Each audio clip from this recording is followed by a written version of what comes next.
segera masuk karena pengajian akan segera dimulai.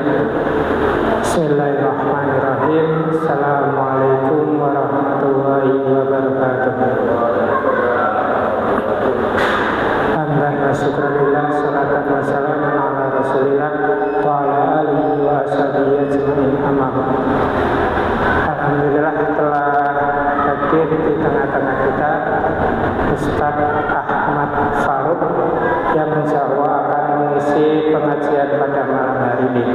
Langsung saja marilah kita buka pengajian pada malam hari ini dengan membaca bacaan basmalah. Bismillahirrahmanirrahim. Untuk selanjutnya kepada Ustaz Ahmad Farouk, waktu dan tempat kami persilakan. Assalamualaikum warahmatullahi wabarakatuh.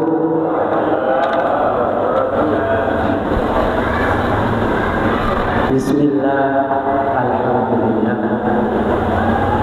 Bismillahirrahmanirrahim. Bismillahirrahmanirrahim. Wa bismillahirrahmanirrahim. Bismillahirrahmanirrahim. Alhamdulillahi rabbil alamin.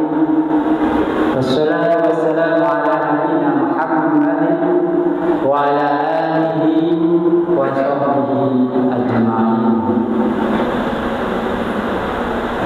Qala rabbi shrah li sadri wa yassir li amri wahlul 'uqdatam min lisani yafqahu qawli. Raditu billahi rabban wa bil islam dinan wa bi Muhammadin nabiyyan wa rasulan. Rabbi zidna ilman warzuqna fahman. Amma ba'du. Jamaah salat maghrib yang dirahmati oleh Allah Subhanahu wa taala. Pertama, marilah kita senantiasa bersyukur kehadirat Allah Azza wa Jalla, karena atas nikmat yang diberikan oleh Allah Subhanahu wa taala dan kekuatan sehingga kita bisa dimudahkan oleh Allah Subhanahu wa taala untuk bertolak ilmu. Dan mudah-mudahan ilmu yang kita dapat malam hari ini bisa mengantarkan kita dalam ketenangan di keluarga kita dan bisa menjadi bekal kita untuk menghadap Allah Subhanahu wa taala. Amin ya rabbal alamin. Salawat serta salam semoga dilimpahkan kepada Nabi kita Muhammad sallallahu alaihi wasallam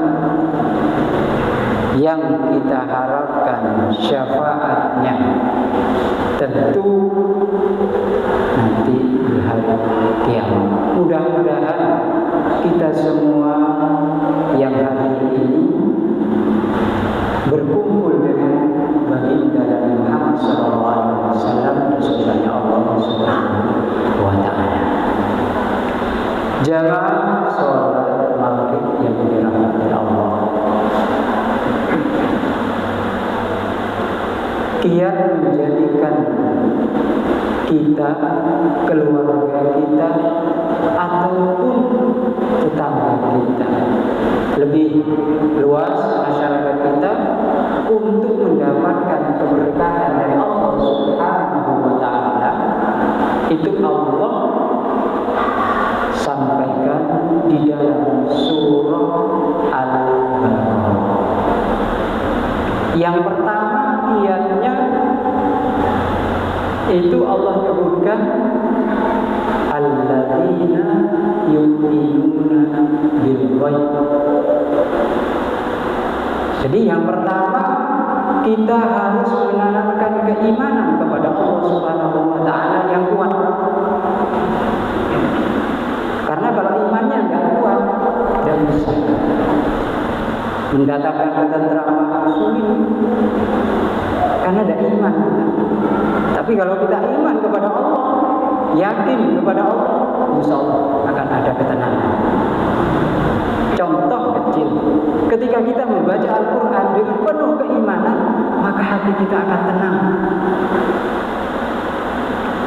akan merasakan indahnya ketika berbicara dengan Allah Subhanahu wa Ta'ala. Tetapi ketika kita tidak mempunyai iman, membaca Quran tidak ada efek samping apapun, tidak ngaruh, pikiran tetap ruwet, galau tetap. Kenapa? Iman kita tidak ada, cinta kita tidak ada sama Allah. Tapi kalau iman kita kuat, luar biasa, Allah akan memberikan rahmat yang luar biasa kepada kita. Termasuk Allah akan memberikan obat kepada kita. Karena di Al-Quran itu Allah sudah sebutkan bahwa Quran itu adalah obat dari segala macam obat. Bukan berarti ketika kita stres, galau, kemudian keliling, wisata kemana-mana, gak akan sembuh. Tapi kalau kembali kepada Allah, berbicara dengan Allah melalui Al-Quran, insya Allah stres itu akan hilang. Jamaah yang dirahmati oleh Allah Subhanahu wa Ta'ala. Jadi kalau kita menginginkan kita sukses, keinginan kita tenang, diri kita, keluarga kita, masyarakat, tumbuhkan keimanan itu kepada Allah Subhanahu wa Ta'ala. Yang kedua, kata Allah Subhanahu wa Ta'ala, wa yuqimus shalah. Salat, mari salat kita tegakkan. Jangan hanya sendiri kita diajak salat, keluarga kita diajak salat, anak kita diajak salat. Kalau perlu dengan tangan kiri kanan kita ajak salat bersama-sama. Semata-mata sholat itu mensyukuri nikmatnya Allah Subhanahu wa Ta'ala. Karena kita masih diberi kesempatan untuk sujud di hadapan Allah Subhanahu wa Ta'ala. Banyak orang yang di luar sana itu merintih ingin sujud, tapi Allah tidak beri kesempatan, tidak beri kekuatan, karena hatinya tertutup, karena hatinya tidak ada iman. Tapi ketika hatinya beriman, sholat akan mudah kita kerjakan. Dan kita sudah dengar, bahkan kita baca sendiri di dalam Al-Quran, bahwa orang yang celaka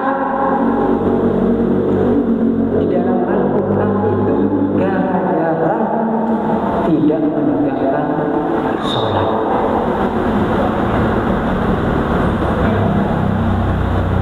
Sekuat apapun orang itu, baik badannya ataupun tenaganya, ekonomi, atau setinggi apapun jabatannya, ketika tidak sholat, maka orang itu orang yang lemah, tidak punya kekuatan. Bahkan kalau dibilang orang hina, dia sebetulnya lebih hina. Kalau dibilang orang miskin, dia lebih miskin. Karena orang yang diberi kenikmatan kemudian digunakan untuk sholat kepada Allah, dialah orang yang kuat di hadapan Allah Subhanahu wa Ta'ala. Maka orang yang seperti itu akan ditambah kekuatannya oleh Allah Subhanahu wa Ta'ala. Mudah-mudahan kita yang hadir ini diberikan kesehatan yang luar biasa oleh Allah untuk tetap melaksanakan ibadah kepada Allah Subhanahu wa Ta'ala. Jamaah yang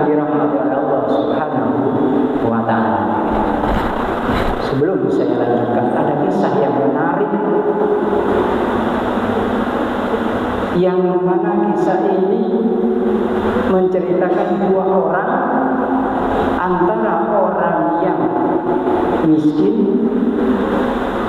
tapi jujur, setia. Yang satu orangnya kaya tapi bodoh. Saya rasa kalau kita jamaah yang ada di sini berteman dengan orang kaya tapi bodoh, kira-kira gimana? Walaupun miskin tapi jujur, setia, saya rasa pasti jamaah pasti memilih yang jujur, apalagi setia.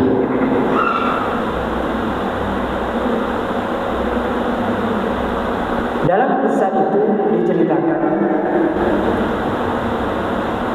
orang yang kaya ini karena sudah mempunyai segala fasilitas dan sebagainya, kemudian memberikan sesuatu hadiah kepada temannya yang bodoh itu.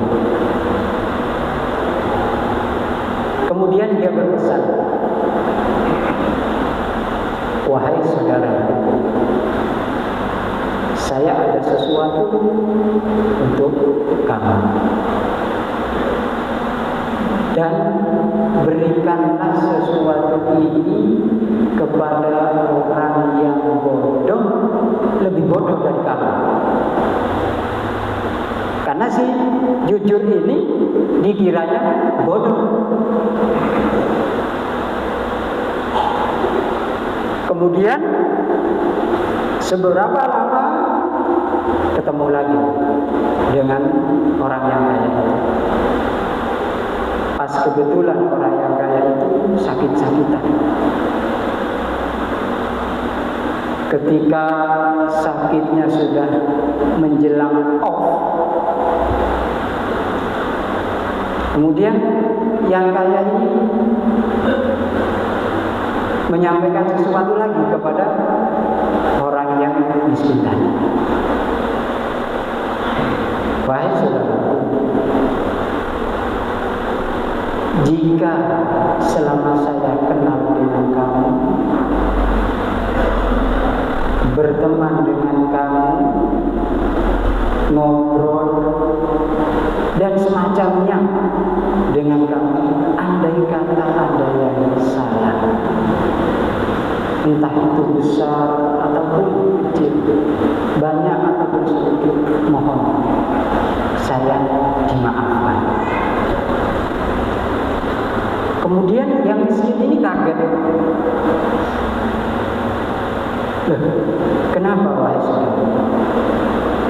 Saya ini rasa-rasanya mau pergi jauh,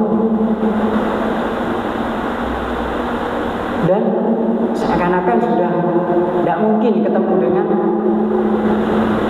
Anda, dengan jenengan tidak mungkin. Terus gimana? Ya makanya saya minta maaf ketika saya." "Oh, kalau begitu ya sudah, saya maafkan." Kemudian yang miskin bertanya kepada yang kaya ini, "Wahai saudaraku, apakah di tempat tujuan kamu itu sudah ada tempat untuk singgah? Dan kira-kira di sana itu ada yang menyambut gak? Seperti halnya jenengan ketika di sini, ada yang menyambut keluarganya. Kemudian di sana itu ada yang menyiapkan makanan dan sebagainya, yang indah-indah seperti yang Anda jenengan itu sediakan di sini." Kemudian si kaya tadi menjawab, "Tidak ada, saudara." Terus bekalnya untuk sampai ke sana itu jenengan bawa apa? Kemudian yang kaya jawab, "Tidak ada." Kemudian si miskin ingat dengan pesan yang disampaikan pertama, hadiah yang disampaikan pertama. Kata si miskin, kenapa Anda itu tidak menyiapkan? Padahal kan Anda itu orang kaya. Mallnya di mana-mana, pabriknya di mana-mana, jabatan Anda itu tinggi, pelayan Anda itu banyak. Kenapa Anda tidak membawanya? Kenapa Anda tidak mengutusnya? Kenapa kantor Anda tidak dipindah di sana?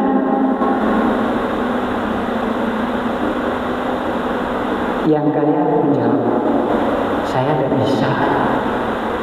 Karena tempat itu tempat di mana tidak ada orang yang tahu. Bahkan tidak betah di situ. Kata si miskin, kalau begitu hadiah yang diberikan oleh Anda kepada saya berikan kepada Anda. Kemudian kaget yang loh, kenapa dikembalikan kepada saya? Saya kan sudah berwasiat berikan kepada orang yang lebih bodoh daripada kamu. Kata si miskin, maaf saudaraku, saya berjalan kemana saja tidak pernah menjumpai orang yang lebih bodoh daripada saya. Tapi ketika Anda ceritakan dengan hal yang tadi, saya ingat bahwa yang lebih bodoh itu adalah Anda. Maka dari itu saya berikan kepada Anda supaya Anda bisa mengingat, bisa membekali bahwasanya semua yang Anda kerjakan, yang Anda persiapkan tidak membawa ke tempat Anda yang akan Anda tuju. Ini pelajaran bagi kita bahwasanya orang yang beriman akan senantiasa mempersiapkan bekalnya menghadap Allah Subhanahu wa Ta'ala. Orang yang beriman akan menyiapkan tempatnya di hadapan Allah Subhanahu wa Ta'ala dengan melaksanakan ketaatan kepada Allah Subhanahu wa Ta'ala. Maka dari itu, kalau kita menginginkan sukses, mari iman itu kita pupuk, kita rawat, kita jaga. Jangan sampai iman itu hilang. Karena iman itu adalah modal bagi kita. Bisa menjadi bekal untuk kita untuk mendapatkan tempat yang indah di hadapan Allah Subhanahu wa Ta'ala. Jamaah yang dirahmati Allah Subhanahu wa Ta'ala. Lanjutkan dengan kesuksesan yang akan yang ketiga adalah alladzina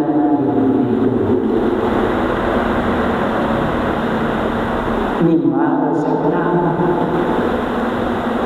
alladzina yu'minuna bil ghaib wa yuqimuna ash-sholata wa mimma razaqnahum yunfiqun.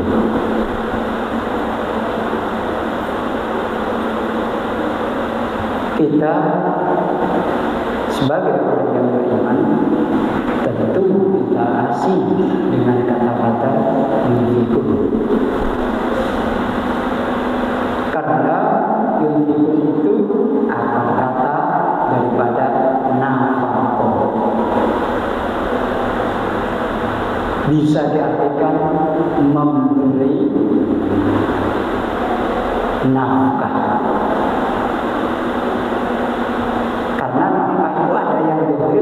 ada yang batin.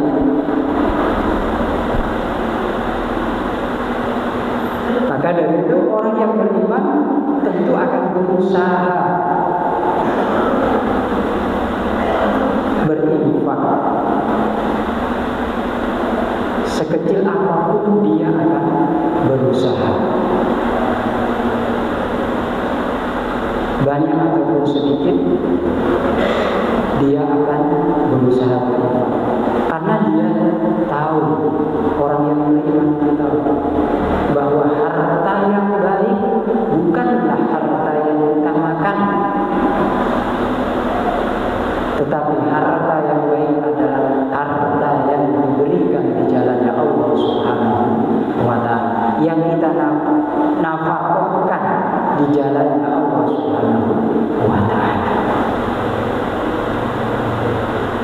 Jika itu kita kerjakan, insya Allah kita akan menjadi orang yang sukses.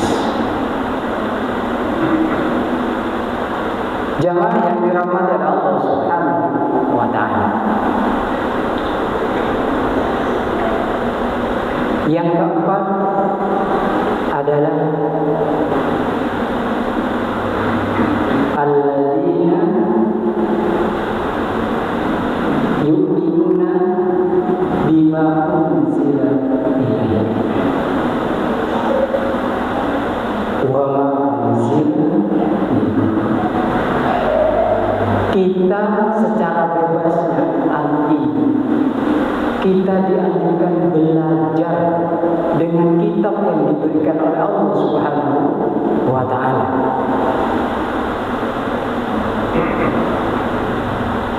Kita harus yakin bahwa di dalam kitabnya Allah itu semuanya isinya petunjuk dari Allah Subhanahu wa Ta'ala. Ada yang menyatakan di Al-Quran itu isinya dongeng, memang, tetapi dongengnya mendidik kita untuk taat kepada Allah Subhanahu wa Ta'ala.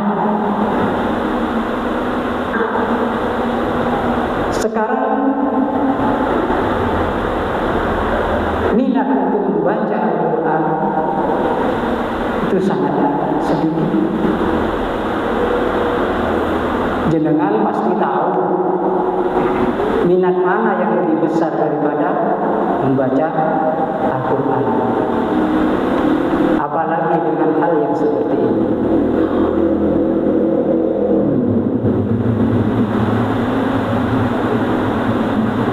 Walaupun di dalam seperti ini itu ada isi Al-Quran, tapi coba Anda perhatikan, lebih banyak mana waktunya untuk membaca kitabnya Allah atau membaca tulisan manusia.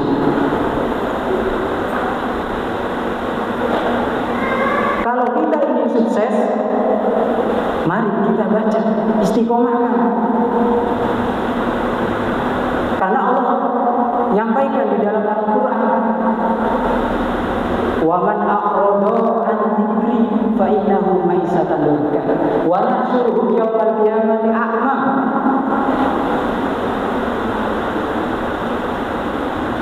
Mungkin secara kasarnya, wahai orang-orang yang berpaling dari peringatan, dari petunjukku, kata Allah Subhanahu wa Ta'ala, ingat kata Allah,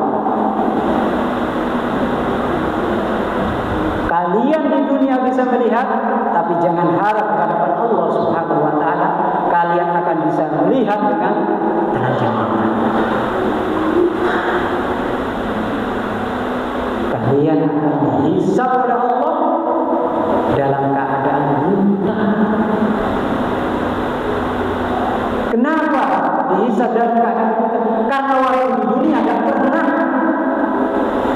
membaca ayat-ayatnya Allah Subhanahu wa Ta'ala.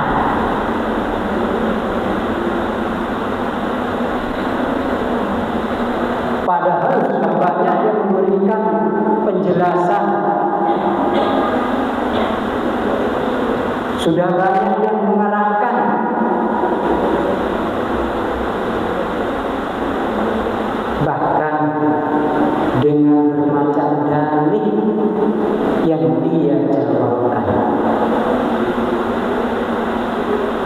ingat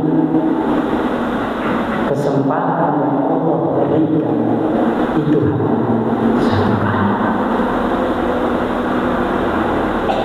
Maka dari itu mari kita sukseskan kita, keluarga kita. Syukur kalau kita bisa mensukseskan masyarakat kita untuk membiasakan membaca kalamnya Allah Subhanahu wa Ta'ala. Insya Allah itu akan menjadi obat bagi kita, tidak hanya di dunia, melainkan nanti ketika kita berada di alam kubur pun Quran itu akan menjadi obat pendamping bagi kita. Namun ketika kita melalaikan, maka Quran itu akan meninggalkan kita. Dan kita semua sudah paham pertanyaan kubur itu apa saja, sudah dibocorkan. Tapi anehnya ketika sudah masuk di kubur, gak bisa dijawab. Kunci jawaban gak bisa. Padahal di dunia sudah hafal jawabannya. Ketika ditanya, "Rabbuka siapa Tuhan?" Allah. Siapa nabimu? Nabi Muhammad. Siapa imammu? Al-Quran. Tapi kenapa kita lalaikan ketika di dunia? Sehingga di alam kubur ketika ditanya, siapa imammu? Buku. Loh kok buku imammu?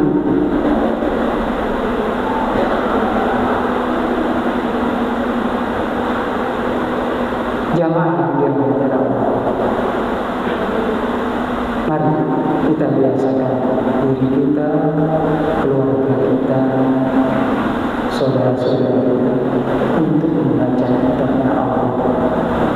Boleh membaca sendiri di depan keluarga atau bergantian dengan keluarga.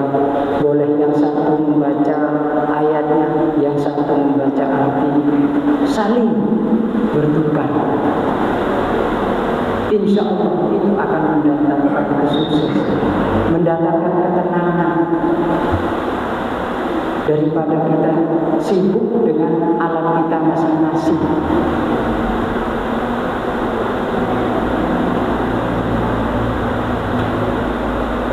Pun demikian ketika di sekolah, kalau seorang guru membiasakan dengan bacaan Al-Quran, insya Allah satu ataupun beberapa dari murid kita akan ada, karena rahmat Allah itu akan diberikan kepada siapa saja. Tapi ketika guru sudah tidak mengajarkan membaca Al-Quran, otomatis hati daripada murid kita akan jauh lebih gelap daripada malam yang gelap.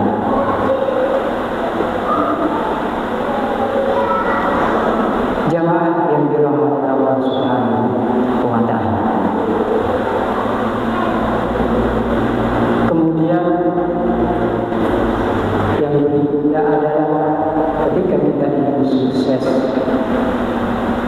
kita harus tanamkan kepada diri kita keyakinan bahwa besok ada hari pembalasan dari Allah Subhanahu wa Ta'ala.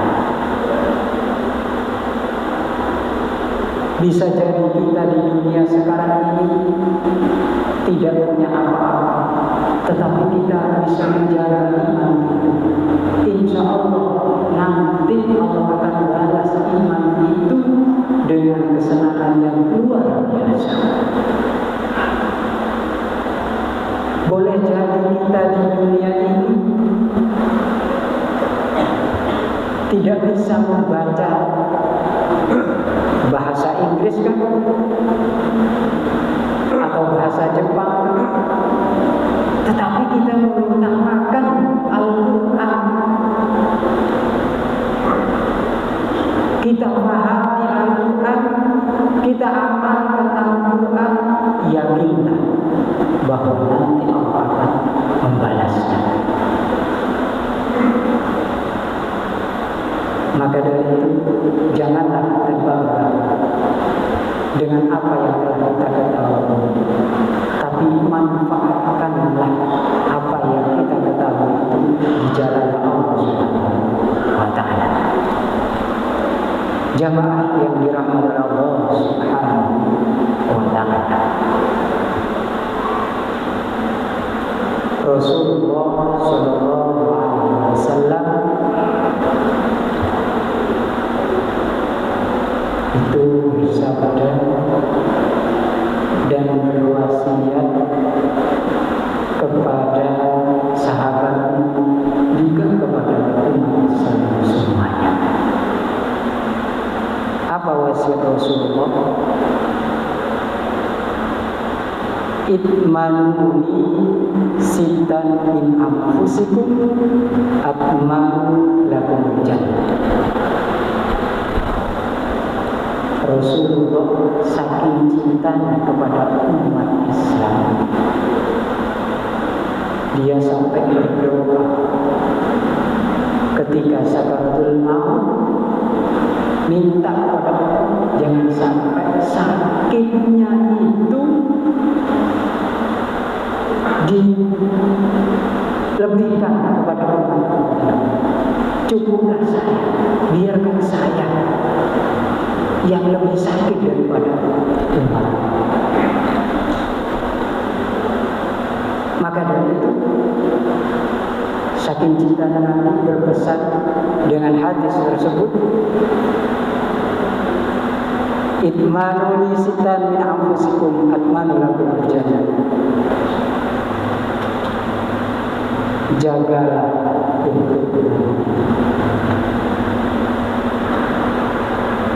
6 perkara dari kalian. Jika itu kita laksanakan, kata Nabi, atmanu lakum jannah, maka saya akan menjamin orang tersebut masuk surga bersama Rasulullah Muhammad SAW. Artinya disuruh jaga itu kerjakan sesuatu yang telah dicontohkan oleh Nabi Muhammad SAW. Jangan menyimpang. Karena wasiat Nabi seperti itu. Jadi kalau mau kumpul dengan Nabi, ayo kita bareng-bareng kerjakan. Yang pertama apa kata Nabi? Usduqu idza hadastum. Hadis ini sesuai dengan firman-Nya Allah yang ada dalam surat Al-Ahzab ayat 70. Kalau di dalam hadisnya Nabi menyebutkan usduqu idza hadastum.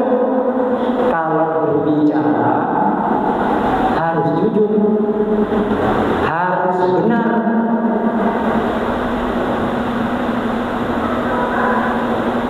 Kalau itu istiqomah kebenaran, nanti akan bersama Nabi. Kalau di Al-Quran perintahnya, ya ayyuhalladzina amanu taqullaha wa qulu qawlan sadida. Kalau Allah sudah memerintahkan, berarti wajib bagi kita. Kalau kita meninggalkan, ya kita siap-siap saja.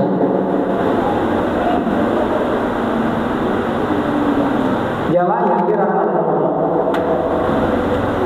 sekarang sudah ada heran ketika hadis-hadis Nabi yang disampaikan oleh beliau kepada para sahabatnya di akhir-akhir zaman sudah muncul kebenaran semua. Tidak ada yang tersisa satupun. Semuanya dibuka oleh Allah Subhanahu wa Ta'ala.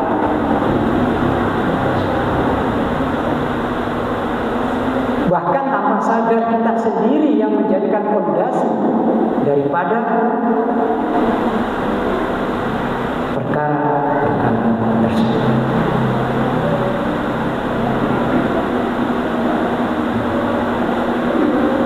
Karena di zaman akhir kebohongan itu sudah dianggap biasa.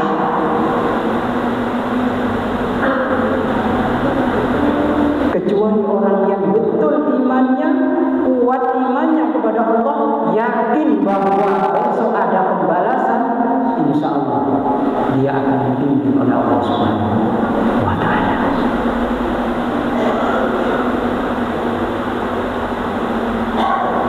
Tapi kalau imannya tidak ada,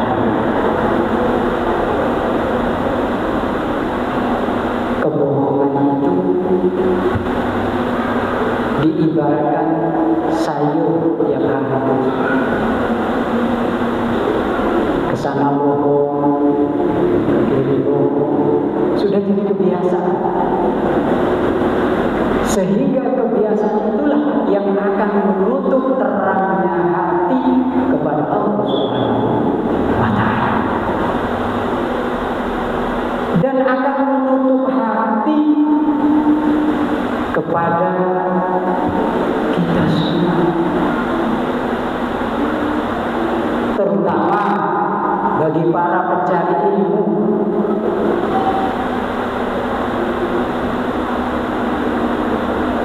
Itu akan menutupi ilmu.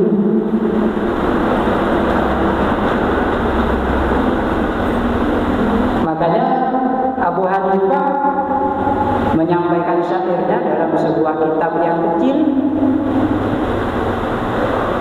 tetapi maknanya luas. Kata Abu Hanifah, "Man talaba ilma lil-li'an fazad min al-rasati."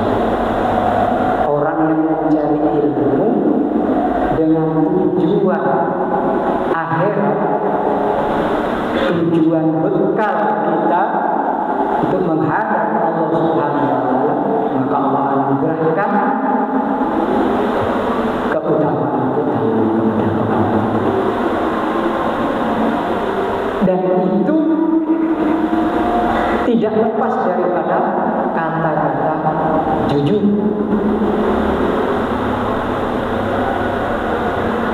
Tapi kalau bohong, maka ilmu itu akan ditahan oleh Allah Subhanahu wa Ta'ala.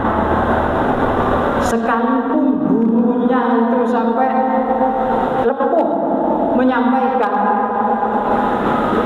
tapi kalau muridnya itu sudah biasa bohong, jangan harap itu masuk di hati murid itu. Apalagi gurunya bohong sama. Karena ilmu itu adalah cahaya yang akan menerangi. Sedangkan kebohongan itu adalah dosa yang akan menutupi. Ketika cahaya dihalang-halang, gak akan mantul cahayanya, akan gelap. Maka dari itu para jamaah yang dirahmati oleh Allah, yang pertama, mari kita biasakan berkata jujur. Insya Allah kalau itu kita kerjakan, maka kita akan mendukung dengan Nabi kita Muhammad SAW.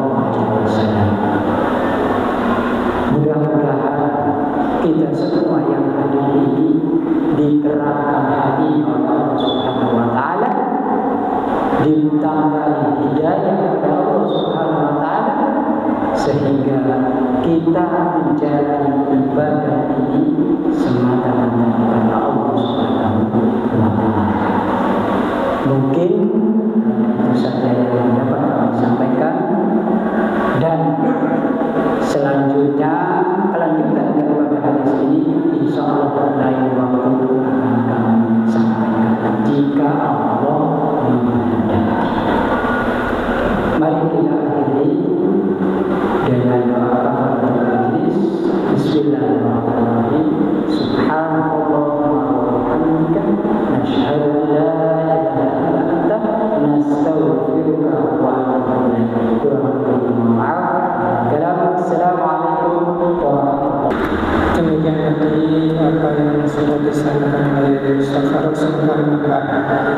untuk ketakwaan kita. Marilah kita tutup pengajian pada malam hari ini dengan membaca bacaan mutlak.